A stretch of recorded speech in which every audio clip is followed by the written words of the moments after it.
Hi, I'm Marielle Jakobsons, and I'm going to tell you a little bit about things that I make music with. First thing is the violin. This particular violin is a Zeta 5-string electric violin, which has a lower string than normal, but I tend to tune it down even lower because I like the way it sounds.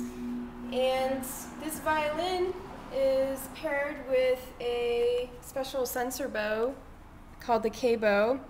Both of these instruments developed by Keith McMillen, and this has sensors all around it, including the grip, the hair, and an accelerometer in here. And then also coupled with this other part of the sensors underneath the fingerboard, you get stuff like the length of the bow that you're on, and the distance from the bridge, and the tilt of the bow.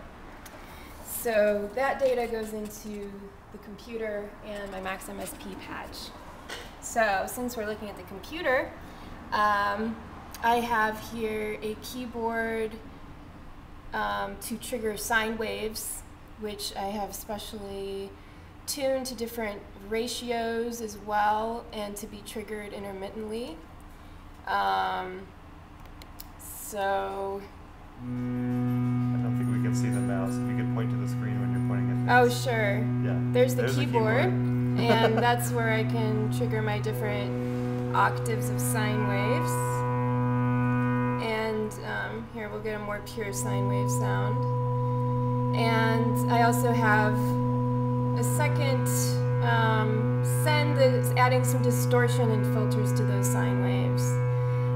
Then this second area of my patch over here is all violin processing, and that has a bunch of delays, filters, and some sampling delays, and also some ring modulation and some reverb.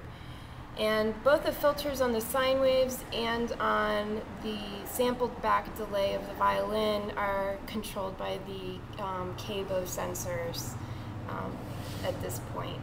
Probably some other things in the future too. Oh, and then of course in the background you can see Ableton Live, which I use for all of my sample playback and processing. So I don't actually use Max for that part.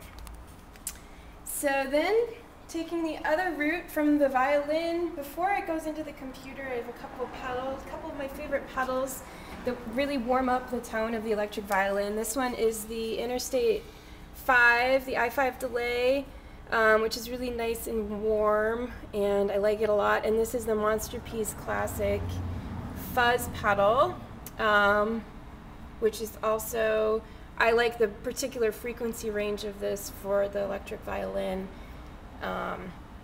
Then I also have an outboard line 6 looper. This allows me to get two different kinds of layers of loops, one triggered by my foot, one triggered by the software, which I like to have two different interfaces for that. Okay, and is this do you use this as a volume or a what? This is a volume for my looper, because I like to be able to fade out my loops. Yeah. That's a nice thing to do. Then I have a couple of outboard synthesizers.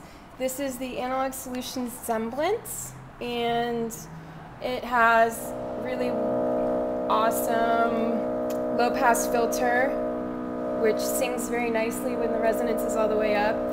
And it also has a lot of nice modulation possibilities, and right now I have the sine waves from my computer modulating the filter on this. So if I turn up those sine waves a little bit more,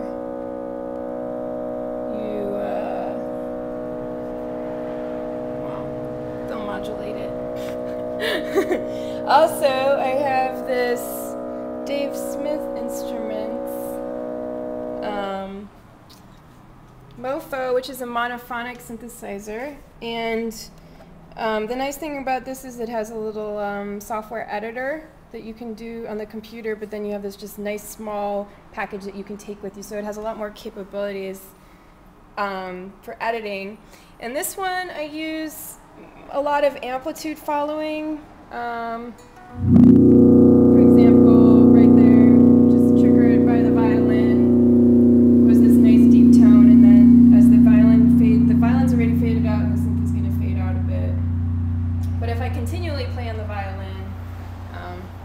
it'll stay up. So amplitude following.